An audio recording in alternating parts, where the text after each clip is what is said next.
Alrighty, what is going on, guys? Welcome back to another episode of CTE. I'm Henry. This is Theo. Welcome back, you cucks. Want to start off today by thanking y'all for the support on the last video. Did a lot better than we thought it would. Yeah, that was So fire. obviously our best video yet. We got a lot of feedback, a lot of hate, a lot of positivity. So We'll take all of it. regardless, if you were a hater or you liked the video, appreciate it. We'll take what we can get. We're still trying to grow the channel. Obviously, there's things we're gonna work on, and if there's something you think we need to do better, just let us know, and we'll make sure to work on that. So thank y'all for the support on the last one. But today we're gonna be talking about UFC 295. We're gonna be skipping over the Luis Almeida fight night because I mean, it's a decent card, but like we all know what's gonna happen. Yeah. We all know what's gonna happen. I said it at the end of the last video. Almeida's gonna sub Lewis in the first round. The rest of the card's kind of mid, so like we'll let the other guys take care of that one. We're moving on to the bigger card, which is literally the next week. So Hopefully, Lewis can just imply the jiu-jitsu doesn't work on me. yeah, maybe he'll just stand up and knock Almeida out. Who the fuck knows? But yeah. Today, gonna be talking about 295. We're gonna jump right into it. First fight on the main card, we have got Diego Lopes coming back, taking on Pat Sabatini. And, I mean, Diego Lopes looked pretty good in his last fight. He got a submission. I believe he triangled Gavin Tucker in the first round. Looked pretty good in that fight. And even his fight before that against Movsar Evloev, which he took on short notice, was his debut. Evloev's a fucking nightmare matchup for anybody. Very good, top 10 featherweight, and came in there and fucking pushed that guy to the limit. So Lopes is really good. He's Definitely a talented fighter. very, very good fighter. He trains with Grasso, and he's a part of that team and shit. But I honestly, with how he's been fighting, yeah, even though he's only had 2 fights, and his last one being over a pretty good opponent, I think Diego Lopes is just going to go in there and get another submission victory here. I don't know which submission specifically. I mean, his triangle looked pretty nasty in the last fight, so he could definitely cinch one of those up. But I think anywhere you go with this guy on the ground, it's just danger regardless. He's honestly kind of like a featherweight Charles in a way. So, um, yeah, I mean, Pat Sabatini's not bad by any means, but I think Lopes has got the momentum, and I think he's just going to go in there and show out like he has been in his last 2 fights and get the job done. So I'm going with Diego Lopes. I think, yeah, as you were saying, Diego Lopez's ground game is just phenomenal. He looked really good in his last few fights. Yeah. Sabatini he does have some really good submission game too. He does. He's definitely someone that is dangerous on the ground as well. He's got pretty good striking. Yeah. His ground game is just really where he's also good. So I think this game is going to be. I mean, this fight is going to be really on It's the a classic ground. grappler Yeah, versus grappler. So it might cancel each other out. It might be like an Usman Covington where they just kickbox the whole fight. you never Which, know. I mean, Lopez's striking isn't bad. He showed in the Evloev fight that he can strike. But I think if Sabatini's probably the better striker. So if it does stay on the feet, Sabatini could probably, crack Lopes, who does have a very good chin, though, by the way. 100%. So Lopez can take a punch for sure. yeah, so I definitely, I don't know, this fight definitely could go the distance. If their grappling cancels each other out and they're both defending subs from each other, and it stands back up and neither of them are able to really hurt each other too badly on the feet, I can see it definitely easily going to a decision. So I mean, I I'm not sure. Like it's a tough fight. it is a you tough were fight. saying. Yeah. 17 and 11 wins by submission. Yeah, no, he's He really likes the ground game and he likes going to submission. But again, Lopez is just another phenomenal force on the ground. he really is. Honestly, I think it's going to. I think it's going to go the way you kind of said. I think Yeah. their grappling is just going to really be really tough with it's each gonna stay on other the and it's feet. going to kind of cancel each other out. So I'm going to honestly think this fight's going to stand up and I'm going to go with Sabatini. We take him. You're by taking Sabatini, yeah, all I'm right. You taking think a him by, decision, a finish? I think I'm gonna go with decision. I think it's gonna be I think maybe like a 29-28. yeah, I think it's for gonna be a close Sabatini. fight, a good fight, but I think Sabatini's gonna win with just his striking being the slight edge here. And the more Uh, UFC experience, you yeah, think, and probably, just a right? little bit Yeah. more fighter. The UFC experience, and I just think his striking's gonna win. To note this, Diego is the underdog. He's plus Is he? 114. Is he? Okay. Yeah, I he's think minus 135. me personally, yeah. Like I said, I'm going with Lopez. I think he's a good underdog to take on this card. If you're putting together a lay, I would probably throw Lopez on there. So, 100%. I'm going to go with Diego Lopez, also by decision, 29-28. And, yeah, so That's what we got for the first fight. that's what we're going with for the first fight of the main card. Anyways, though, up the card we go to honestly probably going to be the fight of the night, I think. Matt Frevola taking on Benoit Saint-Denis. This is just a banger in the making. I mean, they're both guys with ridiculous power, both extremely dangerous, both on 4-fight win streaks, I'm pretty sure. Matt Frevola, I don't know how many first round KOs he's had in a row. Yeah, Matt Frevola is on a 4-fight win streak of all KOs in the first round. So Matt Frevola is fucking dangerous. Yeah, he's on fire right now. He's one of the hardest hitters at 55, 100%. The way he knocked out Drew Dober, who has a fucking granite chin. Like, no one knocks out Drew Dober, dude. He's just flatlining people. You know, like, Islam couldn't even crack Drew Dober and hurt him. So it's like, you know, that's an impressive knockout win to have. And his other 3 wins are very good, too. Knocked out Terrence McKinney and a few other guys as well in that win streak. But Benoit Saint-Denis, who's just that dude. In his last fight against Thiago Moises, he really fucking impressed me, bro. He's gonna be a problem. He looked so good, and his body kicks are just, oh my god, bro. Every time he lands one, it's just like so fucking loud. Yeah, dude. Like it's crazy. And even the fight before that against what was it? One of the Bonfim, Ismail Bonfim, who a lot of people were saying, oh, this guy's up next at lightweight. This is the next the next contender at lightweight, and then Benoit Saint-Denis goes out and just beats the piss out of him. Yeah, he had something to say about that. So, you know, this is another hard fight to predict. This one also could go either way. I've seen a lot of people picking Matt Frevola. I've seen a lot of people picking Benoit Saint-Denis. So it's definitely a really tough fight to yeah. It's just, as you said in the beginning, this could potentially be the fight of the night.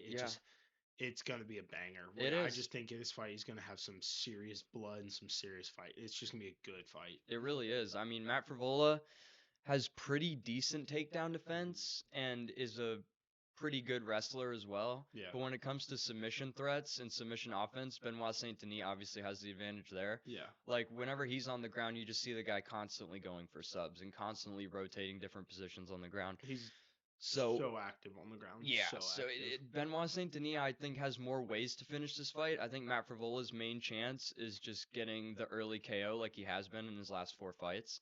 Yeah, so if he cracks Saint-Denis early and fucking puts him away, that's his most likely chance of winning. But I think if it goes any later than that, I think when Frevola starts to slow down and Benoit Saint-Denis starts landing those fucking, crazy body kicks on him, then I think it'll sway more towards his favor. So, but they're both finishing machines, so I don't know, man. I don't see it going to decision. I see this ending in either the first or second round. Either Matt Frevola KOs him in the first round, or Saint-Denis probably gets a sub in the second or something like that. So it's a toss-up. But for me personally, I think I'm going to go with Saint-Denis. I think he's going to get it done. Yeah. I'm going to go with a second round rear naked choke for Benoit Saint-Denis. That's my prediction. Yeah, as you said, it's just going to be – that's Ferrola's best option is to try to put this away quick, get the knockout in the first. If it's able to go a longer distance, I think Saint-Denis just has the advantage there as well. So, yeah, I'm going to go Saint-Denis first round. You think first round finish for Saint-Denis? I think this fight is just – blood and just war for first round, and then it's just maybe seeing a second round. Is the type of guy where, like, as the fight goes on, he gets more dangerous and gets better. So, like, I don't know, dude. I think this. I don't see this fight going out of 1 round, so I'm gonna go Saint-Denis in 1. I think he also gets it done by submission. All right, hell yeah! Feature fight of the main card. We got a 2 ranked women's strawweights. We got Jessica Andrade, number 5, taking on number 7, Mackenzie Dern. So I was thinking about this fight, and at first I was like, okay, I think Mackenzie Dern gets this done. Yeah. But the more I think about it, I'm like, I mean, Mackenzie Dern, she struggled with Angela Hill, who's, like, not very good. And, I'm pretty sure she lost to Yan Xiaonan. And then who else did she fucking lose to? Let me pull this up real quick. And, yeah, and she also, well, I guess she beat Tisha Torres. Yeah. And then she lost to Marina Rodriguez. So, like, I don't know. Mackenzie Dern kind of seems like a win-loss, win-lose, win-lose, win-lose. So she seems pretty inconsistent, and her stand-up is a bit iffy. But then again, Jessica Andrade is on a 3-fight skid. Has looked pretty bad in her last few fights. I mean, especially her last 2. Yeah, especially the last 2. I mean, she got standing rear naked choked by Blanchfield. Yeah. She got destroyed by Tatiana Suarez, who is probably a future champion at that weight class, I say. She's like the female Khabib, basically. She's dominating people She's on the so ground. good. It's impressive as shit. And then she also got KO'd by Yan Xiaonan, who's fucking no joke. Like, Yan Xiaonan's badass, probably fighting for the belt next. But, yeah, Andrade has just, I don't know how old she is. I think she's getting up there a little bit, but I think she honestly... She's been in the UFC for a bit now. Yeah, she's starting to slow down, but she is a former champion, always, always dangerous, has pretty good power, but yeah, being a I former don't know. champion, that experience comes into play, but I just think that it's 3-fight losing streak. Exactly, 3-fight skid. It's hard to recover from that. And those 3 losses have just been brutal. She got finished 3 times in a row. That's always a bad sign. If you see a fighter get finished, just especially even 2 times, but 3 times in a row, that's bad. And 2 of them were by submission. That's Mackenzie Dern's bread and butter is submissions and jiu-jitsu. Yeah. So. But the inconsistency of Mackenzie Dern, like I could very well see Andrade winning this fight, but due to the 3-fight skid, due to her looking like she's slowing down and just getting worse every fight, I'm probably just gonna go ahead and pick Mackenzie Dern. Although I could see an Andrade knockout for sure. Yeah, I mean Andrade does have a bit of power, and she's got good striking and everything. But yeah, I think I'm just gonna go as well. Mackenzie Dern. I think she just gets it done by submission. Mackenzie Dern's also a lot bigger too. Yeah. I mean Andrade is very tiny. She's like 5'1". She's so small. She's really fucking small. So I'd say the safe pick is definitely Mackenzie Dern. I'm gonna go with the Mackenzie Dern submission. I'm gonna say, actually, you know what? Scrap that. I'm gonna go Mackenzie Dern decision. I'm going Mackenzie Dern 29-28 decision. I'm going to go Mackenzie Dern submission. I think she gets it done in the 3rd round. 3rd round submission? Yeah, 3rd round submission. Up the card to our new heavyweight title fight on this card was supposed to be Jon Jones, Stipe Miocic. As we all know, Jon Jones tore his pectoral muscle off the bone and is going to be out for 8 months. Did you see the whole conspiracy going around that? Yeah, because it was recorded and stuff, that it was a fake injury, which is bullshit. I mean, I saw a video of Jon Jones today with, like, literally, he already had the surgery. Yeah, but it's like, could have had an old injury, just heard USADA is gone now. Yeah, no, I could maybe see take that. this injury, get some nice fucking that. roids in me, get ready for these young like, boys coming up. Pavlovich, I might as well be on the sauce. If I gotta fight these young boys, I'm gonna be on the sauce. Yeah, so in my opinion, I feel like that's just MMA fans fucking looking for something to, bullshit about. Me personally, especially after seeing the video of Jon Jones with the whole like bandage and surgery already being done and shit. So I think it was a real injury, but the way it was recorded did make it seem a little sus. Like, I mean, I know Jon Jones records a lot of his training footage, but at the end of the day, it's like the angle on it was completely perfect, and it did look a bit weird. I think he was wrestling with Curtis Blades. Yeah, and then he just, everybody's seen the video. Y'all know how it went, but definitely a little sus. So Daddy Dana could be setting him up. Yeah, and Dana did say that Jones Miocic is still gonna happen.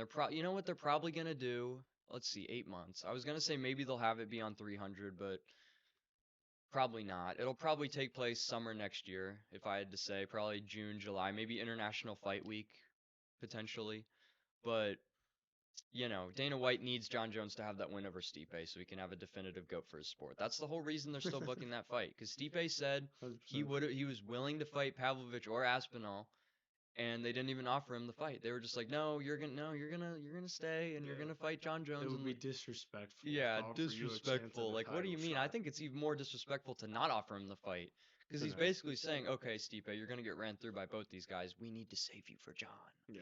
So it's like, whatever, dude. But anyways, Dana doing what Dana does. We could ramble about that for fucking hours. But Aspinall versus Pavlovich. It's a badass fight. When I saw this fight get announced, I was like, fuck yes. So excited. And I said this fight was gonna happen. Even before the Jon Jones injury, I was like, this fight will happen. Because Cyril Gane's being a little pussy. I don't know if you've seen the interview where they were like, would you be willing to fight Pavlovich or Aspinall? And he's like, no, it does not make sense for me to go below my ranking. And it's like, bro, shut the fuck up. Like, you got smoked by Jon Jones. You beat Sergei Spivak. Okay. Yeah. It's like, dude, what, you think you're going to get another title shot off beating Sergei Spivak? No, you're not. So have fun with fucking Almeida after he beats Lewis. Have fun with that. We know you struggle with grapplers. Have fun with fucking Almeida, dude. Yeah, but it's going to be a problem. Yeah, Aspinall versus Pavlovich is a fucking crazy matchup. obviously we all know Pavlovich, fucking like 7 or 8 first-round KOs in a row. Tom Aspinall, besides blowing his knee out versus Curtis Blades, is also on a crazy streak and has looked good in basically every single fight. So it's a crazy fucking matchup. The best matchup you could have possibly done for an interim title fight at heavyweight. 100%. I think it's the fight I'm most excited for on the card. Yeah. Even though I don't know the main title, event. the main event is Yeah. nuts. It's wild, but I think this fight, if it's just, I think this fight's gonna be phenomenal. It is. I think It's just gonna be it's gonna be a crazy. first round finish. I think so. Yeah, I don't think this fight goes maybe max 2 rounds, but I think it probably will be over in the first. But when it comes to how this fight's gonna go, I mean, there's so many different basically all the fights on this card are hard to predict. Really? So it's like this is another fucking toss up. Like Pavlovich could go out there and fucking, catch him in the first and put him out cold. Like obviously that's something that could definitely fucking happen. I think Pavlovich has been training longer than Aspinall, even though Aspinall fought, what was it? I think July when he KO'd Marcin Tybura in the first round, so that wasn't that long ago. But then again, you got to remember, before Jones got hurt, Pavlovich was slated as the backup for that fight. So he was in camp. So Pavlovich has definitely been in camp longer than Aspinall.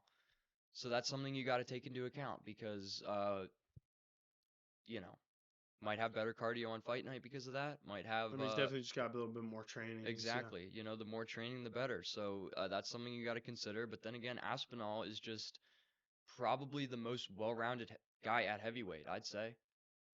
When it comes to how good his striking is, how quick he is, how elusive he is, moves like a welterweight at heavyweight.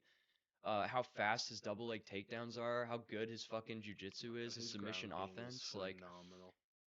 what he did to Volkov, like we don't see anybody else ever do that. Not even come close to doing that to Volkov. Mm-hmm. And like, yeah, I've seen some people saying like, oh well, Aspinall was getting cracked by Arlovsky before he finished him, and like, yeah, he was, but that fight was a little bit ago. Like, that was before the whole knee injury, before the comeback, before all that shit. So I don't think it's necessarily fair to bring that up when it comes to this, but that could, definitely sway some people to believe, yeah, okay, if he's getting cracked by Arlovsky, he's going to get cracked by Pavlovich, who has way stronger power and is obviously more deadly on the feet. So I don't know, man. But he also just the way he put him away too. Yeah. Like once he even felt himself getting cracked, he just took him down immediately. Like Aspinall's chin is very good, but then again, does how good your chin is really matter against Pavlovich? Yeah, it doesn't. No matter, even if you're like a heavyweight Max Holloway, you're still getting put out by fucking Pavlovich. Arguably the most powerful guy we've ever seen, other than Ngannou. Yeah, it's ridiculous. Yeah, it's crazy. He's the white Ngannou. The way, I mean, we've seen what Ty said after Ty fought him. Ty was like, yeah, I got touched by him, and I was like, oh shit. Yeah. So it's like, and that's coming from Tai Tuivasa. Exactly. Like, who can definitely eat a fucking shot. We saw him eat a flush head kick from Cyril Gane. So it's like, it's just so hard, man. Because like I could definitely see Aspinall weathering the storm and taking Pavlovich down because Pavlovich just rushes out the gates and is just immediately going to take your fucking head off. And getting through that, very difficult.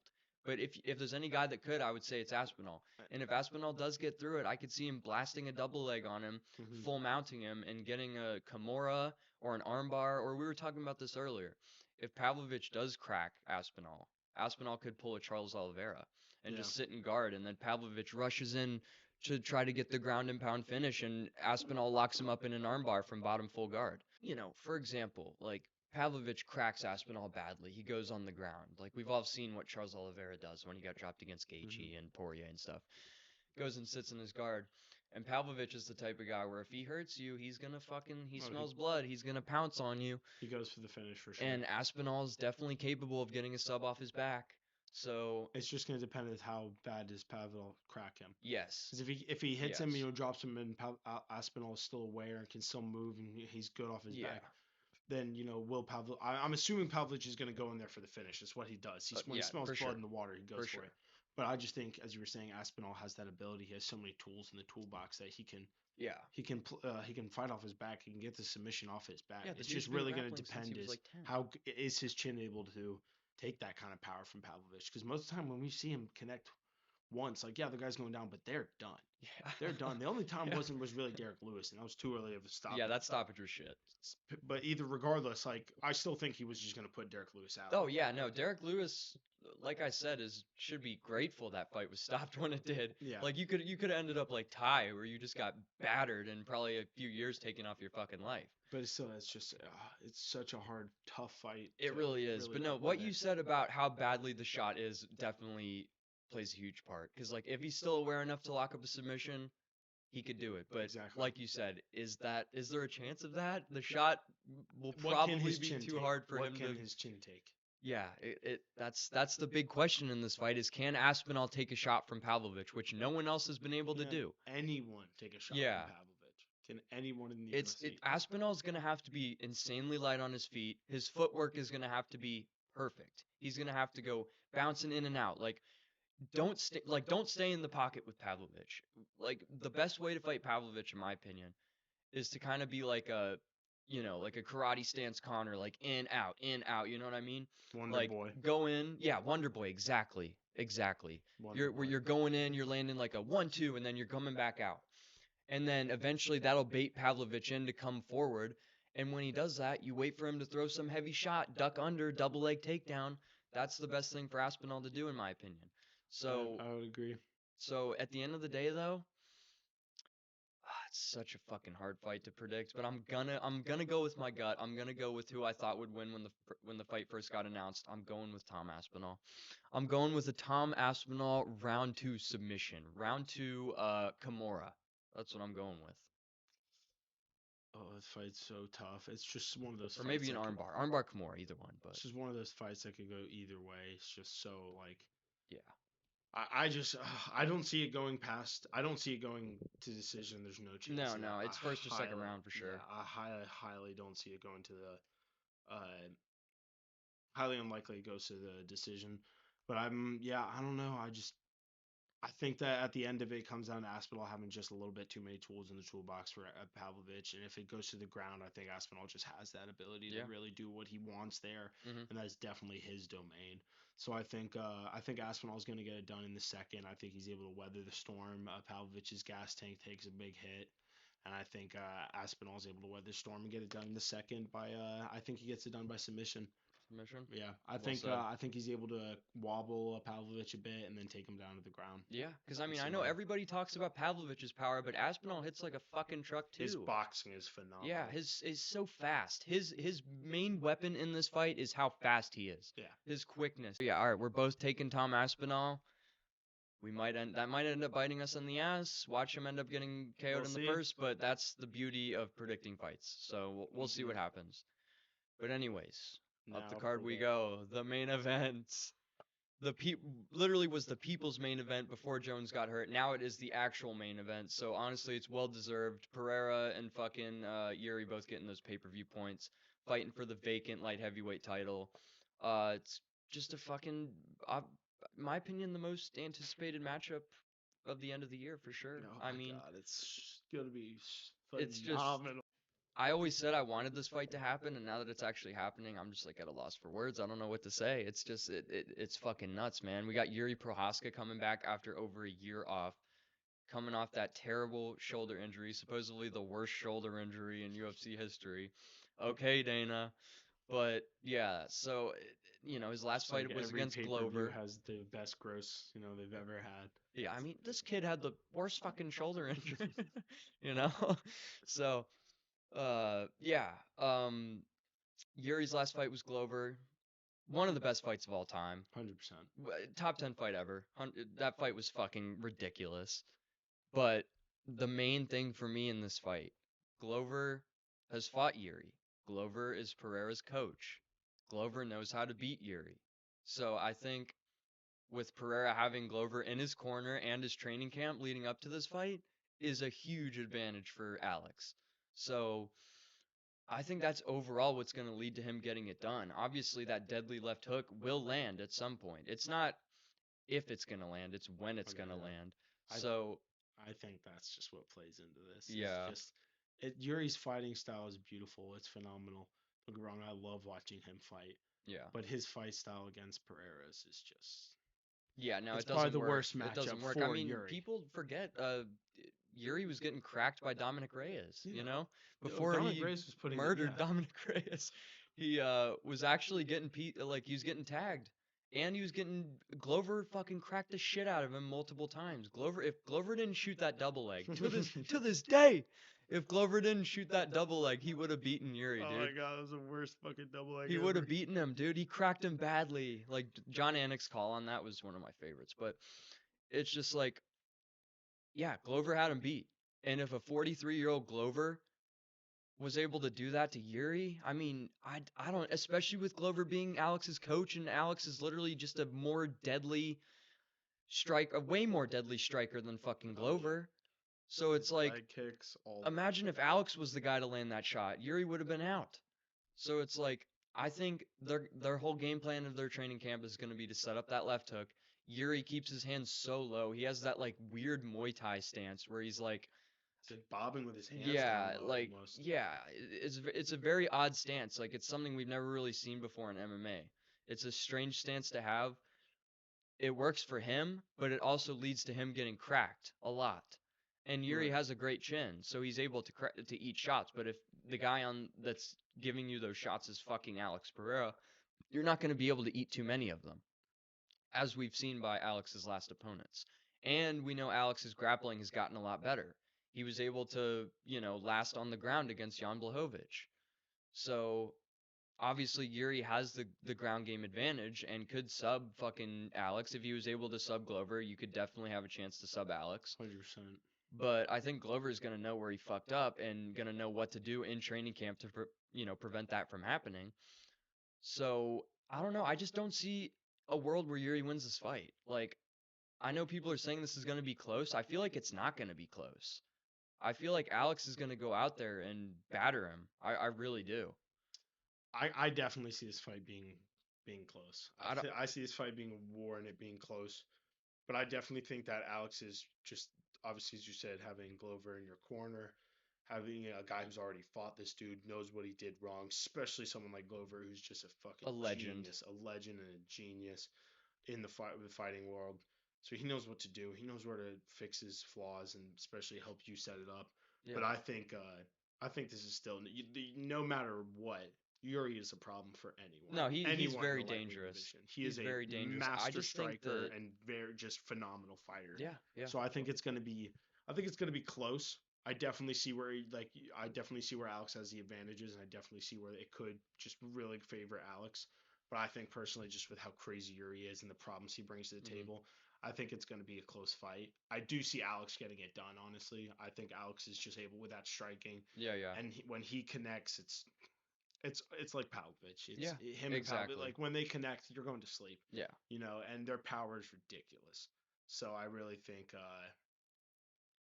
he's able to get it done, but I think it's going to be a war for these two. Definitely. It's going to be because I mean, over at the end of the day, I mean, Yuri doesn't necessarily hit that hard. No, I mean he has power. He's a volume guy. That's what he does. Exactly. He's a volume guy. He puts it on you and beats you down. If he's able to take Alex out of his comfort zone and make it fucking just, chaotic and crazy like he did against Reyes, like he did against Glover, but Glover honestly was like, Glover's used that to didn't work on Glover. That didn't work on him. And I mean, we've seen how Glover, trained Alex to adapt to Jan Blachowicz, another guy that Glover has fought. Mm-hmm. So if you look at that and you're like, okay, Glover was able to train Alex to beat Jan Blachowicz, who a lot of people were picking Jan Blachowicz to win. Right. If he's able to train him to beat Jan, a guy who he's fought, why wouldn't he be able to train Alex 100%. to beat Yuri, another guy who he's already fought and would have beaten if he didn't shoot that fucking double leg? Yeah. So I think all the advantages are in Alex's corner. I really think that Yuri's at a complete disadvantage due to his lack of octagon time, due to the injury, due to just all the outside nonsense. I feel like Yuri's just has all the disadvantages for him. Like when he comes out in the first round, he's gonna probably be a little rusty, right? And he's gonna have those jitters and shit. Mm-hmm. Even a guy like Yuri, like I don't care what anybody says, after being out for that long and coming back, right? But then again, you could also say like, like a guy like Yuri could just go in there and be the madman we've seen. You never know with these guys. You really don't. But Alex Pereira, he's fought I think Alex, yeah. Was it 3 times this year? Was the first Izzy fight last year? It was no, I think it was last year. So he's fought twice this year. The Izzy rematch, which he got KO'd stiff, obviously, and then the Blachowicz win, which was those 2 fights were like 2 months apart, 3 months apart. And then now he's fighting Jiri. So he's had way more. He's definitely going to be more comfortable in there, for sure. I think he's gonna have the advantage there. Yeah. He's just gonna be in the ring a little bit more fights. I mean, at the end of the day, we all want to see an exciting war. Hopefully, it's just a 5-round back and forth, just fucking classic. That would be awesome. Like the Yuri Glover fight. That's what I'm hoping for. Something like that. But at the end of the day, like I said, I'm not backing down from how I feel. I think Alex is gonna get this done. Not with relative ease, but I don't think it's gonna be as close as people are saying. I think Alex is gonna go out there and bounce his head off the canvas in the third with a left hook. So I'm going third round left hook KO from Alex Pereira. Yeah, this one's so tough, and I think that I think it's going to be an absolute war. I think we're going to get at least into the fourth round here. I think we're going to go fourth, maybe even fifth round. I think Yuri's able to stay alive and just cause him some serious problems into later rounds. I definitely think Alex's left hook is a serious problem, and that's striking, and he has the more advantage on his side because of Glover and just been in the ring longer.